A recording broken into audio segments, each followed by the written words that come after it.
Yes, all you manly men and lovely ladies out there, a hearty and healthy Irish hello. You're listening to the Celtic Coach radio show where science, spirituality, and self-discovery meet. Yes, they do. We got a great show for you today. If you're listening in on the radio, you're at 92.5 FM. F for Frank, M for Matilda. Special effects. No charge for the special effects on the show today. All right, we've got a great show for you today. We're going to be talking today about the science of spirituality. Now, I first want to say that I'm not an expert. Okay, that the last, you know, the person who is deeply spiritual, not me. However, I have spent about the last 20 years playing around in this field, studying this field, experimenting in this field, pondering, meditating, reflecting in this field, and doing lots of different practices as a result. And so I'm going to share some of those experiences today. I'm also going to share what I learned, but I'm also going to be sharing today the science of spirituality. What does the scientific community say about spirituality as an experience? We're going to be looking at what does it mean to live a spiritual life. We're going to be talking today about you're not broken and there's nothing to fix. Now, that's good news for most of us. Even the people who, like myself, have been in the self-development world, developing the self for many, many, many years. And the only challenge that I've ever found with developing myself is, where is this self that I'm developing? We're going to be talking about that today. Do you have to be broke to be spiritual? You know, the whole poor is pure. And I got to tell you, I used to think for many years that the poor is pure was the way to go.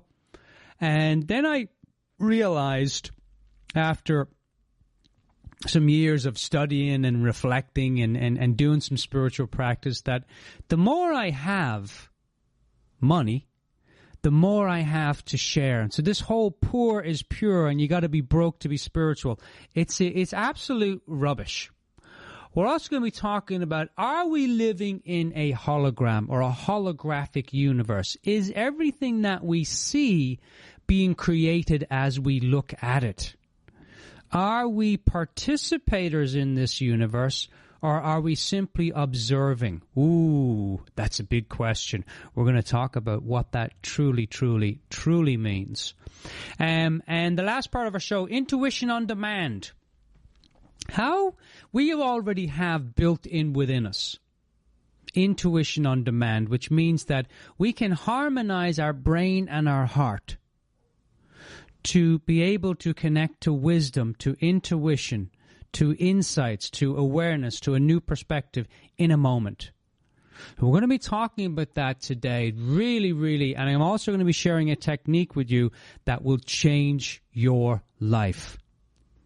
I've been using this technique for a while, and I gotta tell you, it is profound, and it's one of the most simple techniques that I have ever learned. And I, as a life coach and a professional trainer of life coaches, I have taught a lot of students and clients this particular technique because it's one of those things that just connects us to what's already inside, which is that peace, that intuition, that calmness that we're always looking for through outside things. Smoking, sex, drugs, TV, you name it. Obsessive thinking. I'm going to share with a technique today with you that is going to help you to connect more to what's already there, as opposed to trying to use something outside to have that experience. So that and a lot more is coming up on the show. It's going to be a great, great show, everyone. I've put a lot of time and effort into the show today, and I was very excited about it. So welcome, everyone. Let's play a little bit of happy-go-lucky Irish music, and we'll be right back with the science of spirituality on the Celtic Coach radio show. Cheers, everyone, and welcome.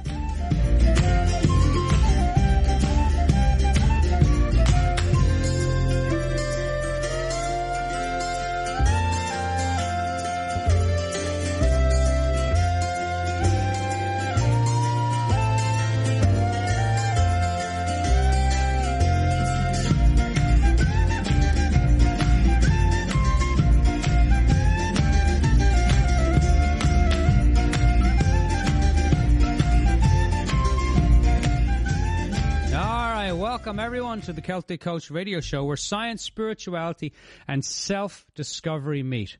Our topic today, the science of spirituality. All right, let's start off with a quote. I always like to start off the show with a quote, and this one is no different. It's a beautiful quote. I think it's what we're talking about today. Your task is not to seek for love, but merely to seek and find all the barriers within yourself that you have built against it. Our task is not to seek for love. It's you can't seek for something that's already there. You can't seek for something that you are already. That's like it's like trying to do all the practices to find a nose, and the nose is right there on your face. Another way of thinking about this is, back in 2001, I went to the University of Santa Monica, the spiritual psychology program. And one of the things I always remember there, the teacher saying, is that love or healing is the application of love to all the places inside that hurt. And this is why so many of us get on the spiritual path, as they call it. This is why so many of us start to look for a better way than the physical world reality. There's two realities that we live in. We live in a physical world reality, and we live in a spiritual reality. And our physical world, basically, we spend most of our time going from minus to plus. I don't want that. This is what I do want. I don't like them. I'm going to go and find some new people. I don't like this relationship. I'm going to go find a new one. I don't like my money situation. I'm going to make it better. We're constantly moving from minus to pluses. And that's our physical world reality. Now, what does it mean to live a spiritual life? It invites the question that we start focusing on the upper. So if you think as the physical world reality as a linear line, then or a horizontal line, then the spiritual reality is a vertical line. And it's pointing upwards. Or another way of saying that, it's pointing inwards. And one of the questions that often gets asked to me in coaching is, Dermot, how can I be more of who I already am? It's a great spiritual question. All the spiritual people have asked it, including myself many times. How can I be more of who I am? And their answer is, you can't. Now, in the physical world, you can have more. But in the spiritual world, living a spiritual life, it's not about trying to get more. It's about waking up to what you already have. Now, I know that sounds a bit like, Dermot's been drinking the tea again. The Irish tea, which I brought my tea today. But it's more about thinking about it in this way. The physical world is set up for us to have more, do more, create more, express more, get more, build more. And the spiritual world is about being more. Being more. Think about the physical world as the doing, and the spiritual world is about the being. Now again, I'm not a guru. I'm not a yogi from India. I'm just an Irish guy that over the last 20 years or so has explored this for himself, and I've discovered a few things, I've learned a few things, and had a few insights along the way. And so I'm going to be sharing those as we go out through the show today. Now, science tells us that if you just want to know what science is, the word science itself, it's a systematic approach, this is from the dictionary, that builds and organizes knowledge in the form of testable explanations and predictions about the universe. And spirituality is the experience, that's the being part, of awareness outside the boundaries of this physical life. Now, what I find fascinating about that is basically what they're saying is science is a systematic approach. It's an external approach to building and organizing and finding out knowledge and testing this knowledge to see if it's true. and explaining this knowledge to see if it's really true about the universe, about this world or this universe that we live in. And spirituality is about experiencing it. So if you think about it this way, we understand the science of spirituality through the intellect, through the science. And we understand the spirituality of spirituality by experiencing it. Not through the intellect, but by being in the experience of it. A simple example is this. Have you ever sat down to meditate, or have you ever sat down and just allowed yourself to be quiet? And a new thought arises. Or you start to feel peaceful. Or maybe you have an experience. Maybe you have an out-of-body experience. Or maybe you have some type of experience that's not created by you on the physical plane. It's something that is done to you. It's something that has happened to you from the inside out. Now, and just to totally complicate things, we're experiencing the world from the inside out. When I'm talking to you right now, you're not experiencing the words outside. You're experiencing the words inside your ears. It's an internal. You're intellectualizing what I'm saying from the inside out. You're seeing your world not as it is, but how your eyes perceive it. That's why everyone's psychology or everyone's beliefs and habits and how they look at the world is completely different. But the world's the same. Some people can look at a car and go, oh my God, that's the greatest thing I've ever seen in the world. Other people can look at a car and say, oh, I've seen a car a million times. It's not a big deal. But the car is the same. The car hasn't changed. But our experience comes from the inside out. So science is a systematic approach of trying to quantify, qualify, or explain what spirituality is. And spirituality itself is the experience of the awareness outside those boundaries. But here's the thing, everyone. For a long, long time, and it's a lot less now, science and spirituality were two different things. The scientists would say, no, if we can't explain it through science, it doesn't exist. And if you go back to the ancient texts, or you pick up any spiritual book from India or a yogi speaking on YouTube, they will tell you that what spirituality, what the yogis knew hundreds, thousands of years ago, science is now only starting to prove. And when they prove something, then they tell us it's true. But whether something is proven or not, whether it's true or not, whether it's proven or not, does not mean whether it's true. The thing is always there. So when you look at the great religions, Christianity, Islam, Hinduism, Buddhism, they all talk about this spiritual world that exists in and out of our physical reality. That's pretty amazing.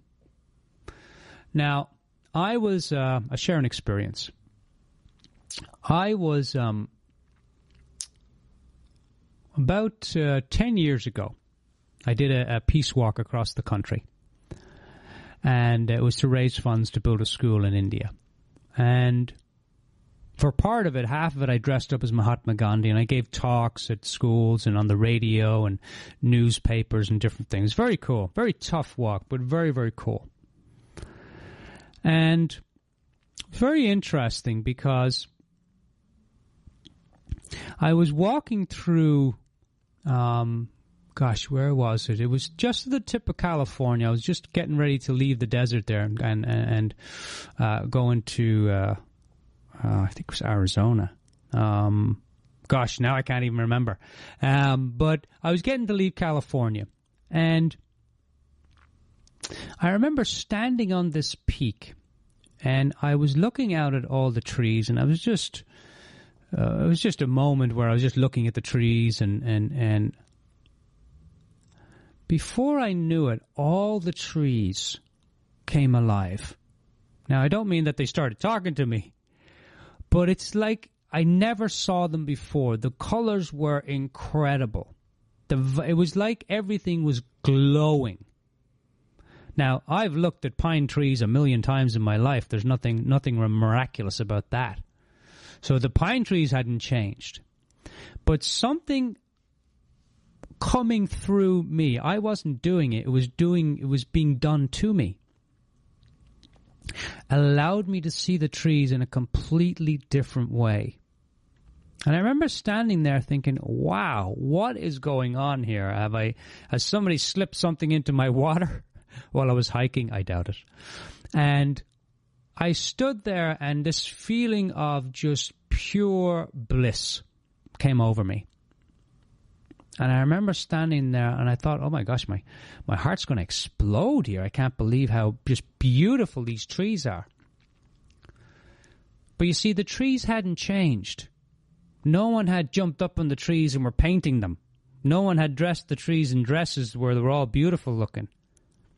Something within me that's always been there had allowed me to see a spiritual aspect or a veil that was lifted for just, I don't know how long it was, maybe a minute.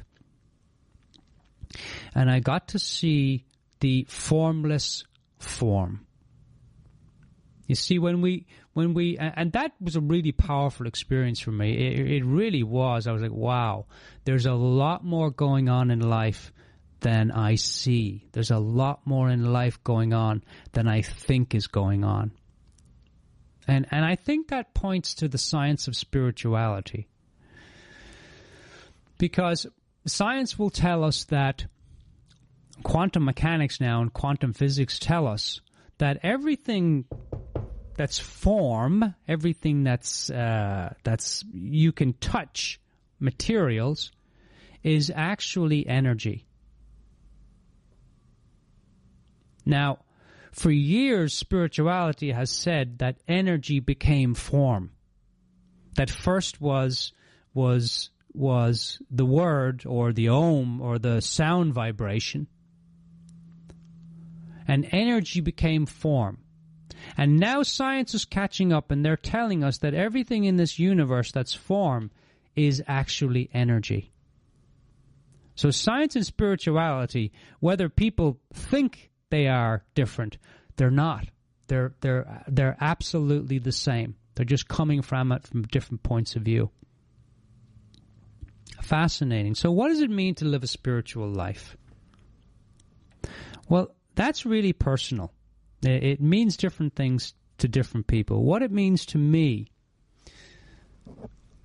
to live a spiritual life, it means to be open, or to be willing even to be open, to that there's more going on in this world than the physical dimension, than the physical form. There's more going on in the day-to-day of just trying to have a better life, trying to have a better relationship, trying to have a better car, trying to have a better bank account. There's more going on than meets the eye.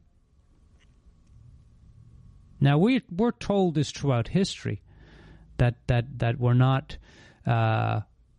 human beings having a spiritual experience, but that we're spiritual beings coming down here to God's hospital to have a human experience. So what does it mean to live a spiritual life? It's different for everyone. But for me, it's really about the willingness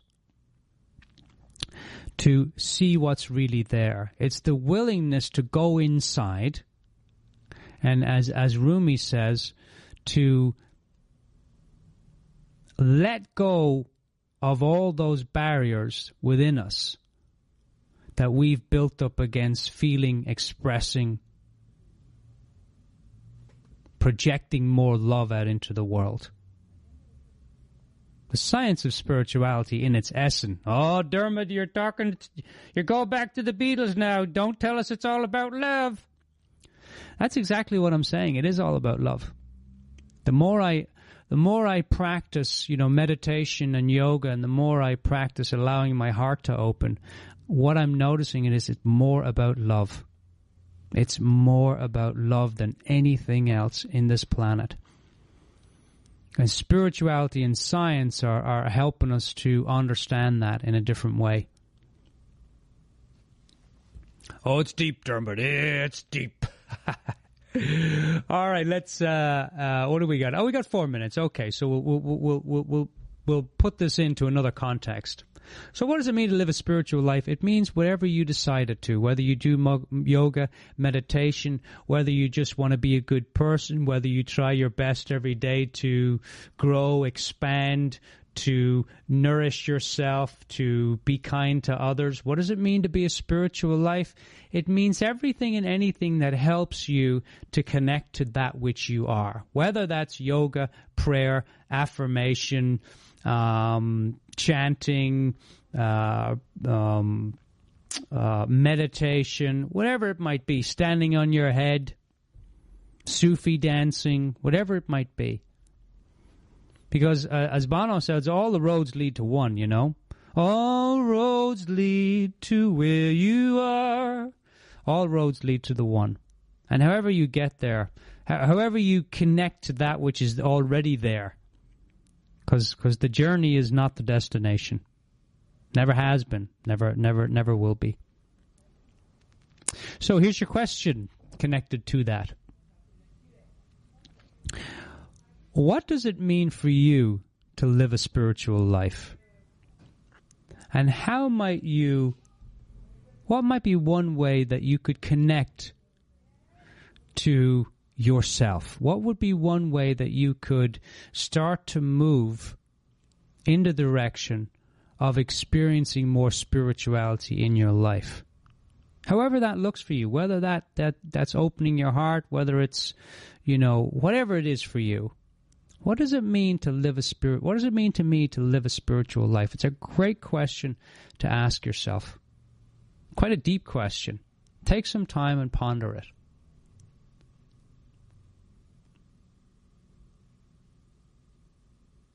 All right, let's take a little break. We're up at the top of the hour here, and we'll be right back. We're going to be exploring. You're not broken and nothing to fix. And do you have to be broke to be spiritual? Welcome, everyone, to the show. Hope you're enjoying it, and we'll see you back in 1 minute. We're going to play a little bit of the old happy-go-lucky Irish music. Also, Seamus, he's not here yet, but he will be in the house, and he's doing the top 11 things you absolutely do not need to know about being human. So stay tuned. We've got a great another 30 minutes for you. Cheers, everyone.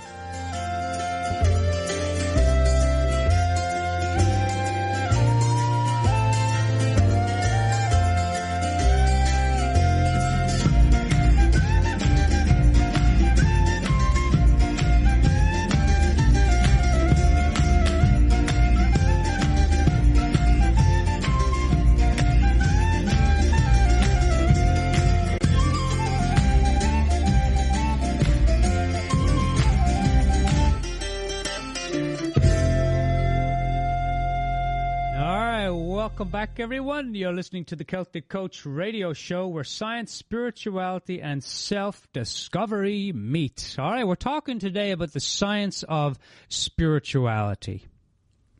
Now, I heard this phrase a long time ago. You're not broken and there's nothing to fix. Now, if we're talking about the science of spirituality, and we're talking about a divine spirit lives within us. Now, I can't say I don't live there in that place, but I've certainly glimpsed it in moments of my life. Back in, about 20 years ago when my life started to unravel, I started to look at this possibility that there's something going on more than the physical world. And as a result, I started studying science. I started studying yoga, meditation, all things spiritual, affirmations, prayers, chanting. I got into all that stuff, and it was all wonderful. I learned so much and had a lot of great experiences. And what I found was that there is absolutely something within us that is undeniably beautiful. And the best word that I can describe that is God or love. So when we talk about this idea of you're not broken, you see the whole therapy world in a lot of different worlds, and I've been in that world for a long time as a coach, and did a lot of therapy myself back in LA 20 years ago. It was all about trying to fix what's broken, trying to fix all the cracks. And what I've come to realize is that you're not actually broken. And there is nothing to fix, because if we are a spiritual being having a human experience, then that which is spiritual is perfect. That which is divine within us, it doesn't need any fixing. It doesn't need any patching, you know? And for a lot of years, I used to think, Dermot, you've got to fix yourself. I used self-development to fix myself. Oh, this is wrong with me, and I'm broken, and I've got this belief and this limiting beliefs and habits and all that things. Now, that's not to say you can't improve your condition. That's not to say you can't improve your life. But when I started to let go of this thing of, okay, I got to do processes, I got to do tools, I got to techniques to fix myself. When I started to let go of all of that, and I'm not there yet. I still do work with tools and different things. There's nothing wrong with all that stuff. It's like anything in life, until you figure out you don't need it anymore, you're going to use it. It's like when I smoked for years. People say, stop smoking. I say, yeah, thanks. And then one day I was like, oh, I don't need this anymore. And I let it go. So I think it's a nice thing to play with, that you're not broken and there's nothing to fix. Now, does that mean you can't make your life better? Absolutely. Of course we can. And it doesn't mean that, okay, so I'm not going to work on myself. But if you come from the place of you're not broken and there's nothing to fix, then it's not about working on yourself. It's about connecting to what's already there. People say, oh, well, Dermot, I need more courage and I need more confidence. What tools do you have for that? And I say, well, I have different things that I've used for myself and with my clients. But I want you to know that they're never about giving you more confidence or giving you or pretending or playing as if you already had that. They're just, those tools and techniques and stuff are there to connect you to what's already there. And that's the part where you're not broken and there's nothing to fix.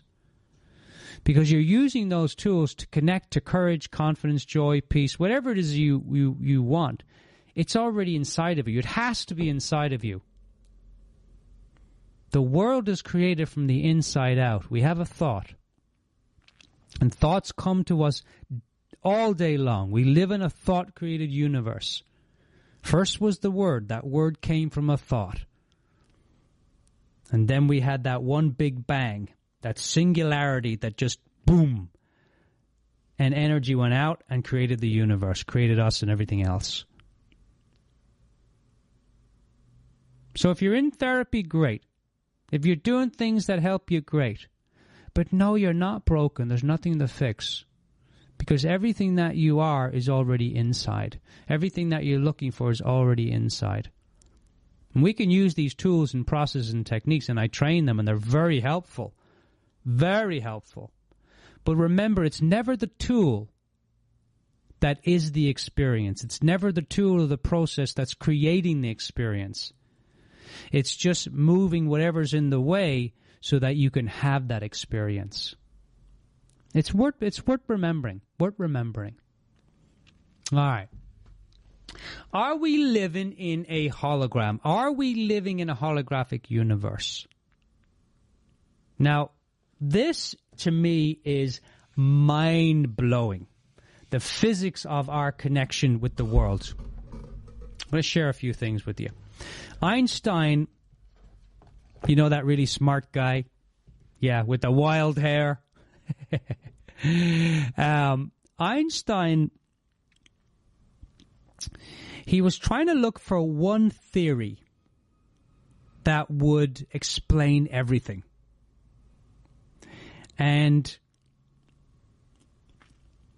one of the things that he called metaphysics or quantum mechanics was spooky action at a distance. And basically what he said was what they found out is when there was an experiment going on, the person looking at the experiment was altering the result of the experiment. In other words, when you look at something in your world, you're not observing it. You are participating and creating it. That's why we can create more money. That's why we can create better relationships. That's why we can create better careers. That's why we can create better states, emotional states within us. In the world of thought, to finish that thought, we're in a world of thought all day long. We grab a thought. One of the things that we can do with a thought is think. We think about that thought. It creates an emotion, or it's got an emotion attached to it. And that emotion we call reality. And this is how we interact with what's called the field or the hologram. Think about the field. If you were to find, okay, so what does this field do, Dermot? This field is a container. The universe, everything that's in it is like one big bubble. It's like a big container. And it holds all things, people, places, persons, thoughts, animals, everything. It contains everything within it.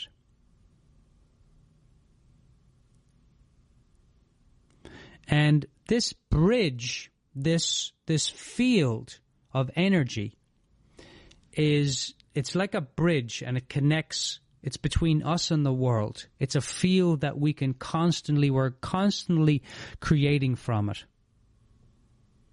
We're constantly in it, bathed in it. This is why you'll hear a lot of the New Agers today say, hey, you create your reality, don't you know? That's great. Thanks very much. I'm having a terrible day. You're saying I'm creating it? Pretty much. But there's also something else going on, and that's a whole different show. I'll simplify it. There's the field, there's us in the field observing it and participating in it, and then there's the field also interacting with us, or another way to say that, God interacting with us. So the field is also a mirror for what's in the world, for what's around us, and the world that we also claim to be within us. The field is happening to us. We're interacting with it all the time. Think about it in this way. If you were a fish and you were in the ocean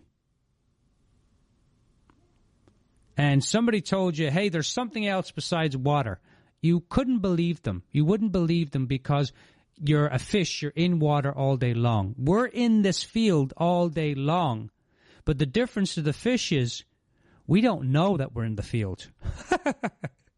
We don't know that there's a container. Now, this field, or think about it this way, everything in our universe scientists tell us that everything is at the atomic level, or at the level, it's atoms. And those atoms are photons, are made up of photons, which are light particles. And they did this, so everything is made up of atoms. And so they did this experiment called the twin photon experiment, where they took two photons, two particles of light, and they put them in this special container, and they sent them 7 miles in one direction, 7 miles in the other. So they were 14 miles apart, the two photons. And they wanted to see how fast the information got from one photon to the next photon. And do you know what they found? No time. In other words, they would irritate or move the photon here on this end, and the photon 14 miles away, simultaneously, no time elapsed, would move and do the exact same thing. And what they found was that once matter, right, it's also called the entanglement theory. Once matter is joined together physically, it will remain joined even after it's split. Now, what does that mean for the science of spirituality? It means this, that when this whole universe was created, it was created from one thought. It was created from one idea. It was created by one big ball of energy, another easier way to think about it. And when that ball of energy went out and split into billions of balls of energy, and some of that energy became a computer, some of that energy became a human, some of that energy became an animal, some of that energy became mountains and trees and lakes and forests and all those things, it's still all connected. That to me is incredible. That every atom in the universe, they're all connected. That's why you've heard the thing, you know, when the butterfly flaps its wings, that you can have a windstorm in Australia. Everything is connected.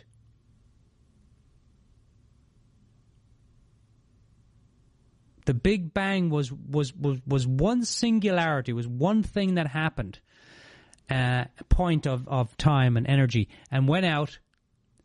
And fascinating. It's fascinating to think that it's all still connected.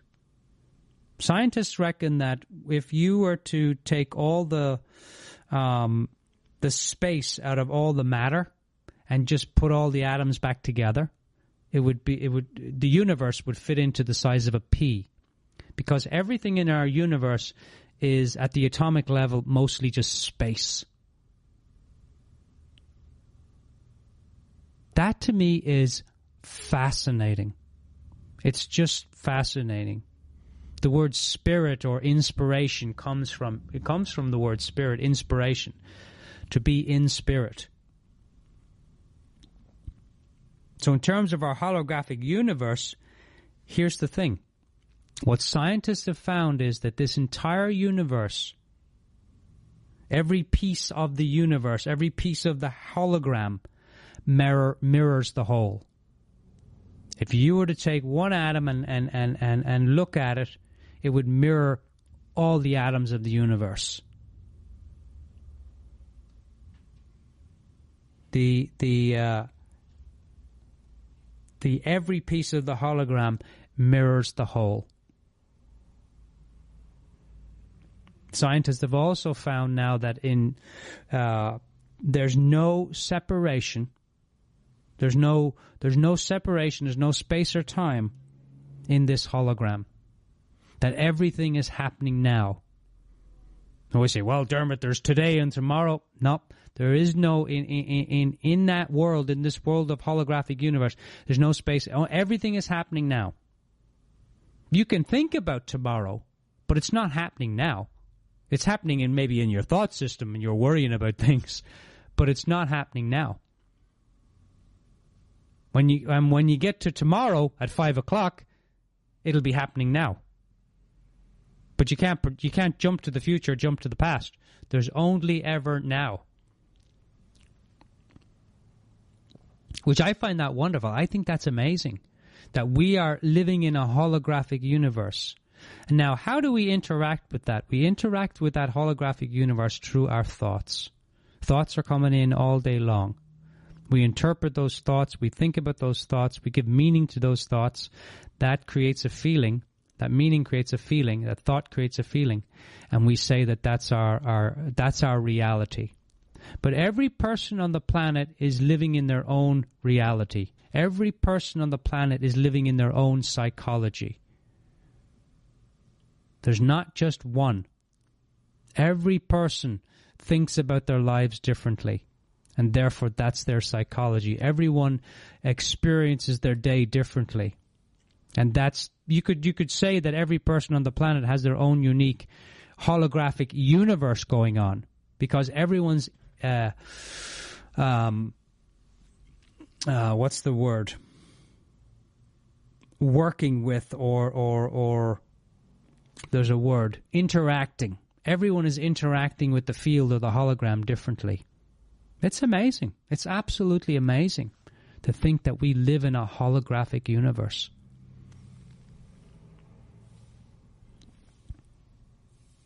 Dramatic pause there, dramatic pause. So, entanglement. Once matter is joined physically, they remain linked even after being split. You can never, ever, ever be split or broken from your true self. If you like to think about it as a soul, you can never be broken or split from that. Ever. It may feel like it, but you can never, ever be split from it. I was just talking to my niece today, and I was saying I think one of the biggest jokes in the world is that we think we're separate from the whole. We think we're separate from each other. We think we're separate from that spiritual essence, cosmic consciousness, cosmic wisdom, divine mother, God, Father, whatever you want to call it. I don't think it really matters. I don't think he or she or it is up there going, I don't like the people calling me God. I kind of don't like that. Could you call me something else? We're the ones fighting over the names, but God, I don't know, but I'm just guessing. Doesn't really matter. All right, we're going to come back and we're going to talk about, I've saved the best for last. We're going to talk about intuition. How do we connect to intuition? It's already there. We already have it. How do we connect to it? How can we walk through the day having 40,000 brain-like cells from our heart speak to us? Oh, ho, ho, ho, ho. And it's a 3-minute technique. It's going to blow your mind. And possibly your heart. All right, we'll be right back. We'll play a little bit of music, and we'll have Seamus come up at the end of the show, too. So stay tuned, everyone. Coming up with Intuition on Demand, harmonizing the brain and the heart.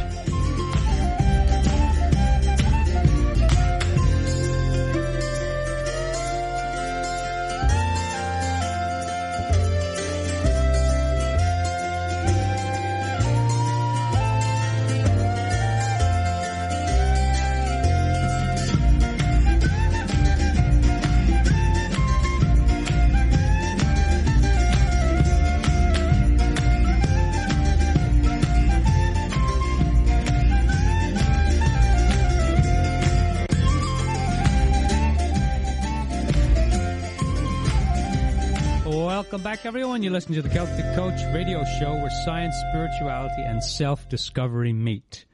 John Wheeler said, "In this universe, there are no observers. We are all participators.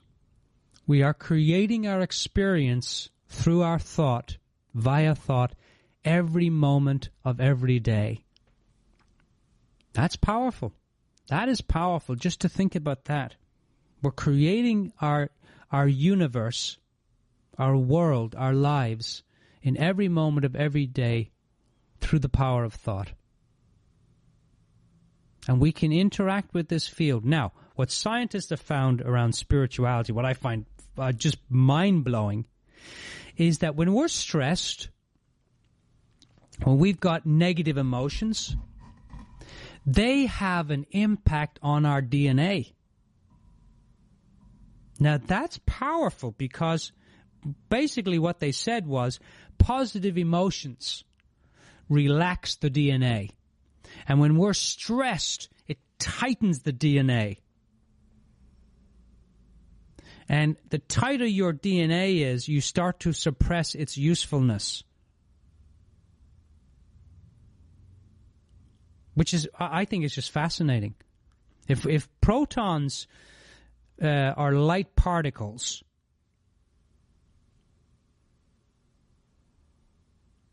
and science is now confirming that our human DNA influences the stuff our world is made up of through the photons by communicating directly through the field. Let me say that again. Science is now confirming that human DNA, they did tests, they put human DNA in a dish, and as they were observing it,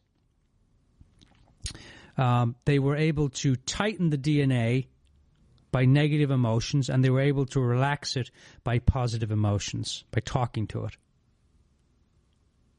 Science now confirms that human DNA influences the stuff our world is made up of through the photons by communicating directly through the field. Our DNA is directly linked to the field. The field which is in this hologram, or is the hologram. And we can change our emotions. We can change the DNA through our human emotions. That's how we can create healing. You've heard, I've read many stories of people who have cured prostate cancer, breast cancer, simply by going on a diet of watching funny movies. They relaxed their DNA to the point where the DNA could do their job. You see, when you get stressed, you tighten the coil in your DNA, and it suppresses the usefulness of the DNA. It suppresses the healing power of the DNA. And they had all these people cure themselves of cancer just by watching funny movies and laughing all day. That's how powerful it is. Now, having positive thoughts and emotions also influences the field. Have you ever gotten up in the morning and you got up on the wrong side of the bed? Have you ever had that experience where you get up on the wrong side of the bed? Yeah, we've all had it. And we keep those negative thoughts going, and our whole day just seems to fall apart through our thoughts. Amazing. See, in essence, what I'm saying, everyone, is that our reality exists only ever where we create a focus. Whatever you're focusing on is your reality. When you have thoughts and you're focusing on thinking about a thought, that's your reality. Our reality exists only where you create a focus. That's good news, because you can change your focus anytime you want. You can think a better thought. You can have a better experience through thinking a better thought. Now, what does this have to do with intuition on demand? How can we harmonize the brain and the heart? Think about it this way, everyone. There was a discovery done in 1991. And basically what it said was that there is over 40,000 brain-like cells in our heart. They call them sensory neurites. Now, this is incredible, because what they're saying is that our heart has a lot more to say than our brain. Now, that's pretty wild. You see, we think about it this way. Our brain doesn't really have a whole lot to say to our heart, because we're very intellectualized, right? The intellect in most people, men and women, is dominant. The heart is kind of secondary. And yet we say to trust your heart. You never hear people say, trust your intellect. Trust the thoughts that you're thinking. But how is it possible that we could harmonize the brain and the heart so that we have a better signal? We have a bridge of information that's going from the head to the heart and the heart to the head. You see, our heart instructs our brain through thought and emotion. When we feel something in our heart, that can instruct our intellect to do something, to make a choice, to make a decision, to move forward, whatever it is. But we discount that a lot, don't we? Later, I need to trust what I'm thinking here. What do I think about this? And it's so ingrained in our culture. How are you doing? Good. We never hear, hey, how's your heart feeling today? You know what's fascinating about the heart? The heart knows within 3 seconds, everyone, whether you will like a person or not. Within 3 seconds. Your brain, let me think of this person and let me give them the benefit of the doubt, and they might be a good person, and let me see if I will like them based on the actions that they do and what they tell me and how they appear. Your heart, 3 seconds, it knows. Now, that's not a judgment. That's intuition. You see, and one of the things in coaching that I share with people all the time, and what I believe to be true, is that we don't need, people come and, Dermot, I want to have more courage, I want to have more confidence, I need to get more information, I need to find out how to use technology, I want to make my life better, I want to improve myself, I want to improve this, I want to improve that.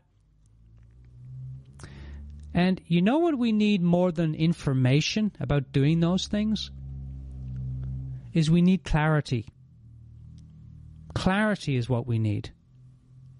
Now, I'm going to share with you a technique that I think is very powerful and is going to help you to create a lot of clarity in your brain. And by the way, the man who discovered the heart has 40,000 brain-like cells, his name was Amour, which means love, which I think that's incredible. And these cells in our heart, they remember, they think, they function just like brain cells. So the key then, if we want more intuition, we want more flexibility in our lives, we want more insights, awarenesses, we want easier ways to make decisions, not just through the intellect, because we'll be thinking about that all day, is to harmonize the brain and the heart.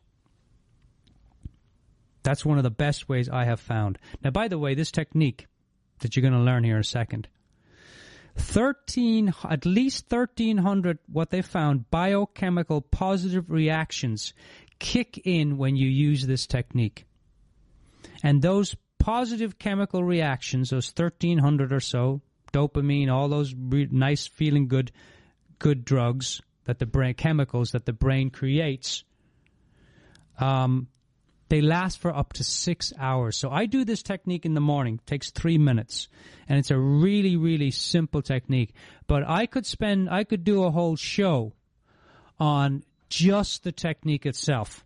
Like on the actual science of what happens with the technique in terms of what it does for you. So here's the technique. It's a really, really simple technique on how to harmonize the brain and the heart. Here we go. It's a three-step process. It's very simple. So it's to help shift from your head to your heart and to connect the two. So the first part of this process is, just sit on a chair, relaxed, and take whatever dominant left or right hand and just touch your heart gently. You can stroke your heart if you like, or you can just put your hand on your heart and just touch your heart gently. Don't grab your heart as if you're going to grab it and put yourself out. But just put your hand on your heart. And the second part of this process is to slow your breath down to about 5 seconds. So keep your hand on your heart. That's the first part. And the second part is to start to just slow your breath down to 5 seconds. So take a breath in through the nose, and as you breathe in, 1, 2, 3, 4, 5, and then exhale out the mouth, 1, 2, 3, 4, 5. And just do that for a few more times. Breathe in for five counts, breathing slowly into your heart. And then exhale out your heart, 5 seconds or so. And the third part of this process is start to just allow yourself to feel the feelings. What you're creating is a 0.1 hertz frequency in your heart, which is care, compassion, appreciation, gratitude. Start to feel the feelings of compassion. Allow yourself to start to feel the feelings of appreciation, of gratitude. In terms of feelings, these are the ones that have the 0.1 hertz frequency. It's what's called the electrical field in the heart is 0.1 hertz frequency. So this is what we're connecting to. Just take a few more 5 seconds. Breathe into your heart. Exhale out the heart. And just take a moment, check in with how are you feeling. Now, if you do this for 3 minutes in the morning, I do it every morning when I'm lying in bed. I put my hand on my heart, and I slow my breathing down. I take breaths, breathe in for 5 seconds into my heart. I exhale for 5 seconds, and I do that for about a minute.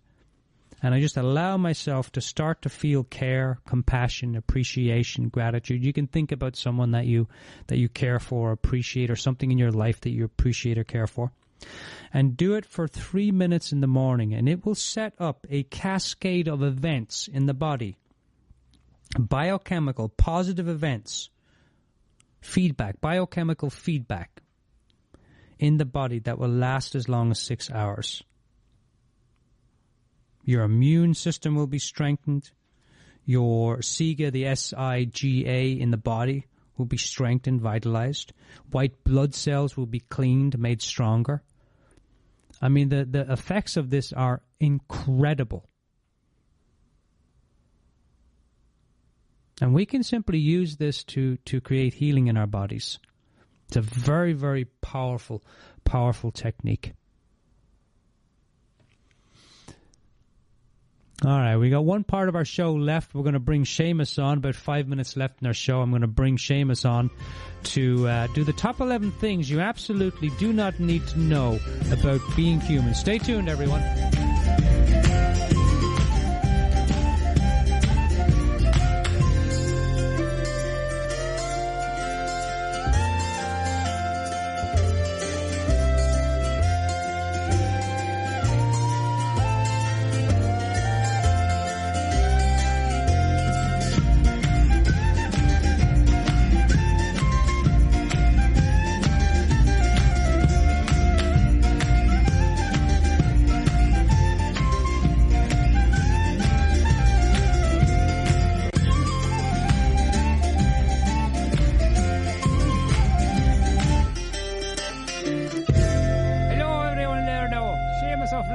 With the top 11 list. All right, I just about made it. I had to run in the door there, and my bicycle is still parked outside. All right, this one you're going to like. Top 11 things you absolutely do not need to know about being human. Right, number 11. A human is someone who cuts down trees, makes paper, and writes, "Save the trees" on the same paper. And for some reason, these papers are usually found in a public bathroom next to a hand dryer. Don't ask me why. I don't make it up. You humans are funny people in your hologram. Number 10. Have you ever done something stupid and then paid someone else to tell you why you did it? Well, have you? Oh, yes. In my 30s, I paid a lot of therapists. Number 9. Have you ever made a mistake and then blamed somebody else for it? Oh, you have. If you have kids, I bet you've done that. All right, number 8. Have you ever tried to calm a barking dog by shouting at it? It doesn't work. Number 7. Have you ever cried at something funny or laughed at something sad? Well, have you? You have, of course. If you're a human, you've done these crazy things. Number 6. Did you ever tell your problems to your cat, only to find out later that he doesn't speak English? I've done that a few times. I was gasped. I thought we were all connected through the hologram. I thought my cat would speak in English. Number 3. You know being human is not easy. It's not. That's true. But what's the alternative? Turning into a leprechaun or a unicorn? There's one leprechaun on the planet, and that's me. There's only one. There's only room for one. Number 4. Being human is being a painter's brush. It's like being a painter's brush. All day long. Up and down, up and down, up and down. Number 3. We're funny, us humans. We're the only species that we are afraid of our thinking. It's like being afraid or fearful of an onion because it makes you cry. Think about that one now. That one is deep. Number 2. Humans are funny. We want to control everything and everyone, and that's why we're so busy and have no time for ourselves. It's true. It's true. 5 rules I leave you with here. 5 rules for being human. You're God. Yes, you are. You already know everything. Everything you seek is within you. You are the soul, and you can never die, and you'll forget all of this at birth, and you'll remember it again when you're dead. And that, my dear friends, is no blarney. I'm Seamus O'Flaherty with the top 11 list on the Celtic Coach Radio Show, where science, spirituality, and self-discovery meet. Cheers, everyone.